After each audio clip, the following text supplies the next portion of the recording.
Арсланот, мачорот и мачорчето. Во некоја земја имал еден арслан за цар да му биди. Чунти го гледале дека е многу јунак, тики за тоа беа го клале цар да му биди. Секи ден му даале по една пресна мрша месо да јади. Понекогаш по 2 мрши му носеле, ама не можел да им да јади 2 на ден, да си остал едната за другиот ден да ја јади.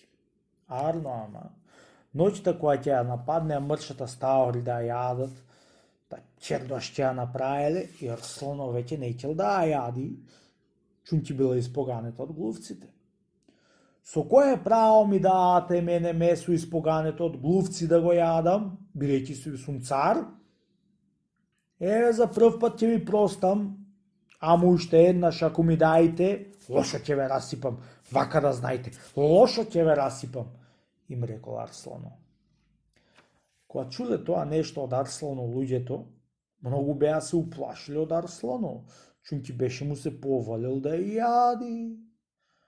На тоа згора беа се собрале поголемците да размислат како да му се бара некој чаре на стаорите. Еден едно рекол, друг друго рекол, и до најпосле беше му текнало да бараат некој голем мачор и силен да го ранат во таа одаја кај што го чувале месото да и ваќа глувците. Тргнаа да бараат низ градот таков мачор и беа нашле. И го зборувале мачорот да го ранат се со риби, да така да му врши работа. На маката згора така беа кандисале луѓето и го зеле мачорот, а беа го донесле кај одајата, што чувале месото.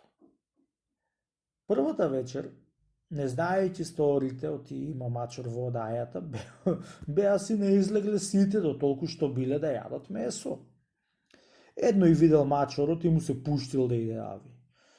Кога видоа сторите тој зорт, многу беа се уплашиле и ќорлемечки кој од кој да се пикни в дупка за да куртулиса жив од мачорот. Утрото, кога дошле луѓето да го земат месото, да му го даат на Арслано, видоа неколку стаори удаени и остаени наземи и месото ичне чепнато. Со голем ќеф беа му го однесли на Арсланот и го нараниле, а на мачорот му испржиле риби, та му и донеле да јади. Сега ја погодив работата, си рекол сам со себе мачор, да јадам риби, па пржени, трај душо, знам ја сега како да работам, за дури да сум жив, овде да живеам царски и господарски. За многу време, мачорот што живеа во таа куќа и секоја ноќ давеше по некој глушец и не останал од месото да каснат. Од кога поминало многу време, мачорот беше застарел и му коптисало да се покај глувци да не јади и да појди на аджилак, да се стори аджија и да си земи простена книга, за која ќе умри да му ја клаат на негово гробо. И повикал чорбаджиите пред Арсланот и му кажал ти сака да оди на аджилак. Арно ќе одиш ти на аджилак бре мачоре, му рекол Арсланот. Ами кого ќе оставиш на местото твое да го брани месото од стаорите? Колку за тоа, јас нема да ве оставам без да ви се варди месото. На местото мое ќе ви го оставам сина ми, му рекол мачоро. Тој да биди на местото мое. Помлад е од мене, што може многу поарно од мене да варди. Лели сина ти ќе го оставиш, му рекол Арслано и чорбаджиите. Арно, оди со здравје и пак со здравје да си дојдиш. Во денот што ќе тргнеше мачоро на аджилак, го викна сина си на една страна и почна да го учи како да се однесува со врдењето месото и со глувците. Слушај вамо, синко, еве јас ќе си одам на аджилак, а ти ќе останиш на мојата работа. Ти сам гледаш оти многу ни е това работа убаа, а ми треба арно да ја крепиш за дури да сме живи да ја имаме и пржени риби да јадиме. Ќе давиш глувци, ама не ќе додавиш сите.